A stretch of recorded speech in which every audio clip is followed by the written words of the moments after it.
ची वेळ सुरू होती आता. कधी कधी हसवा, कधी कधी रुसवा, कधी कधी हसवा, कधी कधी रुसवा.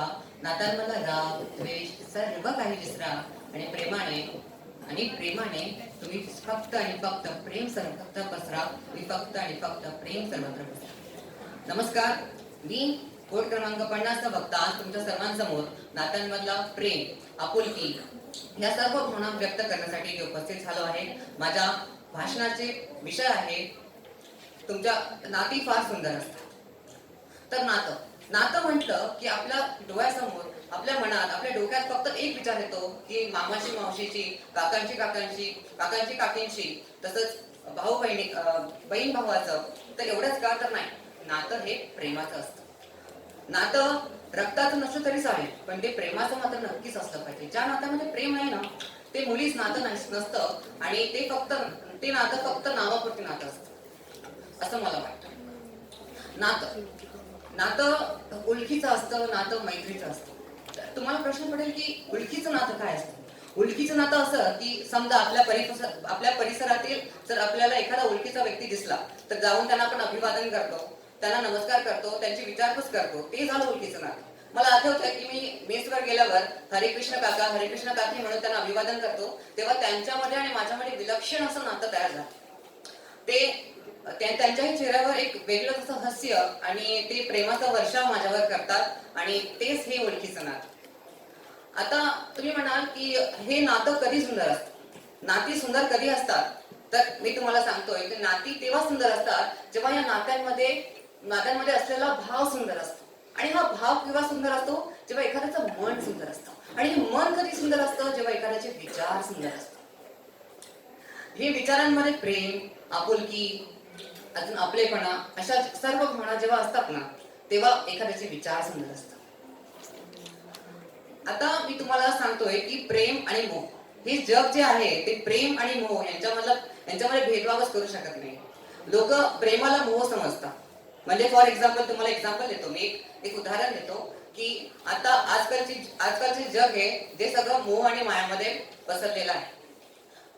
आता शाळेमध्ये आपल्याला असं ऐकू येतं की काही ठिकाणी प्रेम प्रकरण झालं वगैरे, तर ते प्रेम नसून तो एक मोह आहे. कारण की प्रेम ही एक अशी पवित्र भावना आहे की त्याच्यामध्ये आपण दुसऱ्याला आनंद मिळावा, दुसऱ्याला सुख मिळावं यासाठी प्रयत्न करत असतो. आपला असं कोणताही त्याच्यामागे हेतू नसतो, काही स्वार्थ नसतो, निस्वार्थ असतं प्रेम. ते प्रेम असतं. श्रीकृष्ण म्हणतात, श्रीकृष्णाचं तुम्ही जर चरित्र बघितलं तर त्याच्यामध्ये तुम्हाला खरोखर असं प्रेम का असतं ते तुम्हाला समजून येईल. माणूस असं म्हणतात ना की माणूस चालल्याशिवाय माणसाला माणूस कळत नसतो. अगदी तसंच प्रेमाला चालल्याशिवाय तुम्हाला प्रेम कळू शकत नाही. त्यानंतर मी असं म्हणेन की आपल्या घरी असं असतं की आई वडिलांची भांडणं होत असतातच. ठीक आहे, तिथे सगळ्यांच्या घरचं आहे की ते त्यात नवीन नाही. आणि आजही असं काही कार्यक्रम होऊ शकतो, तेही सांगता येत नाही. तर आपल्या नात्यांमध्ये दुरावे वगैरे सगळं असतं, पण आपण माफी मागायला शिकायला पाहिजे असं मला वाटतं. कारण की माफी मागितल्याने कोणी लहान मोठं होत नसतं. कारण की आपल्यासाठी ते नातं आणि ती व्यक्ती खूप जास्त महत्वाची असते. की आपण अचूक सिद्ध होण्यापेक्षा ते नातं आणि ती व्यक्ती आपल्यासाठी जास्त महत्वाची असल्यामुळे मला असं वाटतं की आपण त्यांच्या समोर जाऊन आपण कमीपणा घ्यायला पाहिजे. आपण त्यांच्या समोर जाऊन माफी मागितली पाहिजे. असं केल्याने आपलं नातं जे आहे ते टिकून राहील. आणि मला अजून असं म्हणायचं आहे की जर आपल्याला एखादा व्यक्ती आवडत नसेल, त्याच्यामध्ये काहीतरी वाईट गुण आहेत, एक वाईट गुण असेल, 10 वाईट गुण असतील, 100 वाईट गुण असतील, पण जर त्या एका व्यक्तीमध्ये एक तरी चांगला गुण नक्कीच असेल, तर आपण त्या सगळं वाईट गुणांना दुर्लक्ष करून फक्त आपण लक्ष केंद्रित केलं पाहिजे त्या फक्त एकाच चांगल्या गुणावर. आणि त्या एका चांगल्या गुणावर लक्ष केंद्रित करून आपण त्या एका चांगल्या गुणाशी प्रेम करायला पाहिजे. आणि त्या एका चांगल्या गुणावर प्रेम करून आपण त्या व्यक्तीवर प्रेम करायला पाहिजे. असं केल्याने आपण ते नातं जपू. आणि असं केल्याने नातं जपल्यावर आपली सर्व जी नाती आहेत ती सुंदर होतील आणि सुंदर राहतील देखील. थँक्यू. जय हिंद, जय महाराष्ट्र. कोड क्रमांक 50 साठी लागलेला वेळ 4 मिनिटं 32 सेकंद.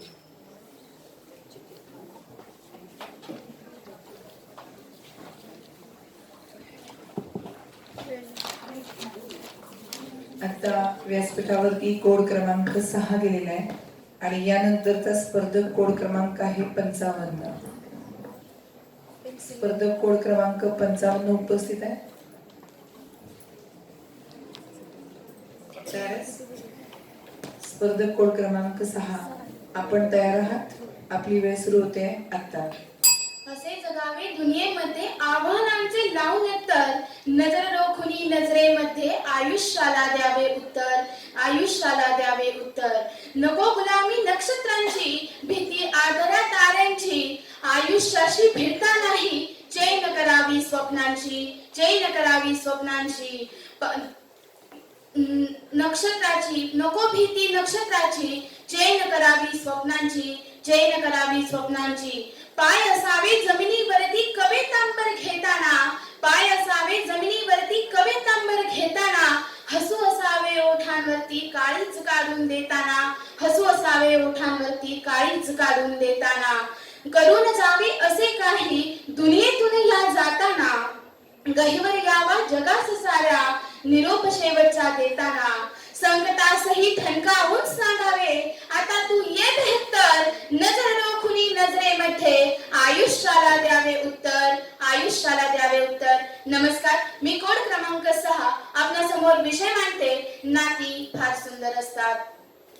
आयुष्यात कसं असावं आणि कसं जगावं याचं उत्तम उदाहरण म्हणजे विदा करंदीकरांची ही प्रेरणादायी कविता. नाती ही किती खोलवर रुजलेली आहेत, सर्वात आधी आपण ते पाहूयात. आपण जन्माला येताच आपल्याशी रक्ताची नाती जोडली जातात. आई वडील, बहीण भाऊ, काका काकी, आजी आजोबा. पण फक्त रक्ताचीच नाती असतात का? तर नाही. लग्न हे एक पवित्र बंधन. त्याने एक मुलगा आणि मुलीचे लग्न होतं आणि त्याचबरोबर मिलन हे 2 कुटुंब आणि अनेक पाहुण्या रावळ्यांचं होतं. पण नातं इथपर्यंतच मर्यादित नाही. अनोळखी व्यक्तीशी भेट होते. नकळत काही काळ एकमेकांसोबत घालवला जातो. खेळताना, हसताना, धिंगाणा मस्ती करताना एकमेकांसाठी खंबीर उभं राहिलं जातं. भलेही मनगटात बल नसतानाही त्या व्यक्तीसाठी संपूर्ण जगाशी भांडलं जातं आणि ते सुंदर नातं म्हणजे मैत्री. पण तरीही नातं इथे थांबत नाही. काळजात टिपावी अशी एक आठवण प्रत्येकाकडे असते. आयुष्याचे धडे शिकवणारी शाळा आणि आपल्या भवितव्यासाठी झगडणारे शिक्षक प्रत्येकाच्या आयुष्यात असतात. गुरु आणि शिष्याचं नातंच अनोखं असतं. म्हणूनच तर आपण म्हणतो, नजरे पुढे कठोर होते, नजरे आडून पाझरते, अडथळ्यांचा डोंगर एका क्षणामध्ये झुकवते. सर तुमची छडी अजून भविष्याला सावरते, सर तुमची छडी अजून भविष्याला सावरते. पण नाती फक्त माणसांशीच नसतात. नातं झाडा झुडपांशी असतं, प्राणी पक्ष्यांशी असतं.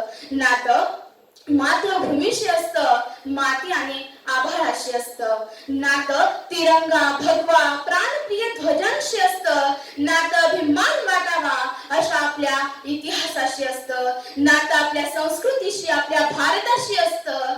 नातं घर आणि घरातल्या प्रत्येक भिंतीशी असतं. एवढंच काय हो, नातं हे स्वतःशी, स्वतःच्या मनाशी, भावनांशी, अभिमान, स्वाभिमान, प्रगती, ध्येय, स्वप्नांशी असतं. पृथ्वी मोल आपल्या कर्तृत्वाशी नातं असतं.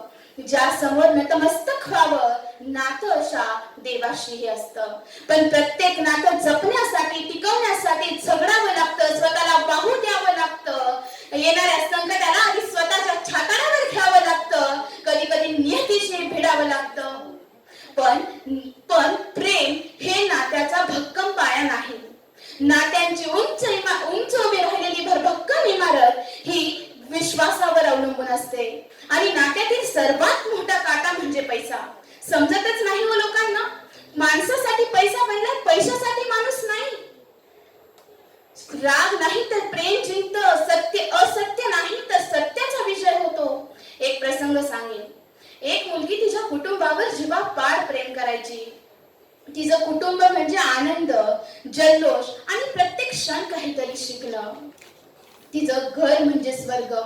19 वर्षाच्या आयुष्यात ती एकत्र कुटुंबात वावरली, निस्वार्थी माणसांमध्ये राहिली आणि दुःख तिच्या हृदयाला स्पर्श करेल ही भीती तिच्या काळजाला कधी वाटलीच नाही, कारण ती सुखी होती. पण म्हणतात ना, नियती कधीतरी डाव साधतेच. आणि तसही विधिलिखित तर बदलता येत नाही ना. जर जन्म असेल तर मृत्यू हा अटळच. तिच्यावरती जेव्हा पार प्रेम करणारे तिचे आजोबा स्वर्गवासी झाले, तिला खूप मोठा धक्का बसला. होत्याचं नव्हतं होणं म्हणजे काय असतं? हृदय होरपळून जाणं म्हणजे काय असतं? समूहात राहूनही एकांतात असणं म्हणजे काय असतं? अक्षरशः मन तुटणं म्हणजे काय असतं हे एका घावातच समजलं. एक घाव आणि भावना, अस्तित्व, आनंद, सुख या सगळ्यावर घाव. असह्य तळमळ, असह्य वेदना, हृदयावर घाव घातला गेला. भावनांची चिरफाड करण्यात आली. सगळं काही शून्य पडलं. डोळ्यातील पाणी डोळ्यातच चढवावं लागलं. तिचं तर जगच थांबलं. आणि ती मुलगी म्हणजे मी. पण अनाथ, मूकबधीर आणि सहन होणार नाही असं दुःख सहन करणारे या जगात खूप सारे आहेत. हे समजून घेऊन सावरायला सुरुवात केली. आणि आज माझ्या मनातील भावना स्वतःच्या शब्दात मी तुमच्या समोर मांडते आहे. शेवटचा श्वास कोणाचा कधी असेल सांगता येत नाही. म्हणूनच नात्यांच्या रंगात रंगायला हवं. आणि आपल्या बेरंग आयुष्यात रंग भरणारी ही फक्त नातीच असतात. म्हणूनच म्हणावंसं वाटतं, घर असावं घरासारखं, नको तर नुसत्या भिंती. घर असावं घरासारखं, नको तर नुसत्या भिंती. तिथे असावा प्रेम जिव्हाळा, नको तर नुसती नाती. येथेच मी माझ्या भाषणाला पूर्णविराम देते. धन्यवाद. कोड क्रमांक 6 साठी लागलेला वेळ 6 मिनिट 41 सेकंद. 6 मिनिट 41